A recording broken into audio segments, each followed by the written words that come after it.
So when we look at industrial as an umbrella, right, sometimes we hear from an industrial control system perspective, sometimes industrial IoT or OT sometimes. Heck, even some of the industry just call it IoT, which I'd actually shy away from. When we look at those, really what it means is our world is becoming more connected. So it's all the normal industrial components, but more connections between the sensors and actuators and components of the environment than before. What that ultimately means is the attack space is increasing.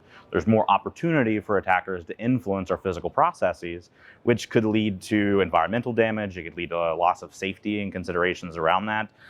Even loss of intellectual property, as the IP of your company is not stored in the enterprise, it's actually stored in the manufacturing lines. Obviously, as a former government individual, I have no knowledge or insight in the present activity, but what I'll say is, when I read that article, I was very shocked. It was abnormal from what I knew to be normal, I would say, operations in the United States. I want to be very careful these days, especially with the sensitivity around media, to in any way kind of downput the New York Times. But I will say, on a number of the commenting of industrial control system attacks and government-related cases, over the last 2 years, I've seen a lot of error in reporting. I mean, there was a New York Times article that talked about Eternal Blue vulnerability being present in Baltimore ransomware attack when it actually wasn't. So I'll start off by saying I'm not so sure the reporting was correct. That being said, if it was correct, let's just take that for reality for a second. We're starting to see states try to get more and more on the same par with each other. So we call that parity. We're trying to, if one state has a capability, another state wants a capability. And we're seeing people fear around critical infrastructure and critical infrastructure attacks. So the idea of forward-leaning and targeting other people's infrastructure seems to be a good idea in terms of what governments can do. I would hyper disagree with that. The only way to really do defense is defense, not offense.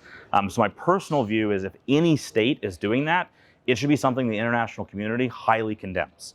We're talking about civilian infrastructure, and there's no way to do attacks that's completely self-contained to just military targets. We start releasing blueprints and an ability for other people to copy those attacks, and that's going to impact civilians everywhere. Yeah, I think we're starting to see more and more scalable attacks. So we're starting to see not only more adversaries. I always comment to people that the threats aren't as bad as you want to imagine, but they're more important than you realize.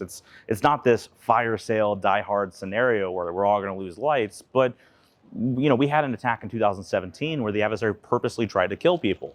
It's not millions of deaths, but heck, 30 is too many, and we're talking about human life at that point. And we also see attacks on manufacturing environments as an example. We're talking $300+ million in damage to companies. That's massive economic impact. So one of my concerns is as states are trying to get parity with each other, we're going to see more and more and more adversaries, and they've got to learn. They've got to try to learn off of how to do these attacks. And you can't just build a power grid in your basement. So we're starting to see a lot of targeting where they're actually trying to learn during the operations, which means they might make mistakes in those operations and cause attacks that maybe they didn't even intend to cause. And now we have two states in conflict with each other, or at least tense, over something that was maybe even a misunderstanding. So in my view, we're not only seeing more and more aggressive attacks, but we're going to start seeing more scalable attacks that other people can pick up and reuse. And that gets us into an area where the risk is starting to become significant. Yeah, one of the very first challenges that people have in industrial environments is just getting visibility, not just into the assets, but the actual threats targeting them. They need to understand what they're trying to prepare for. So from our company's perspective, we're a technology company that does network monitoring inside those environments. Not only do we have things like asset invocation, but also threat detection and response. And then we really believe that the only way to make good technology is by having practitioners.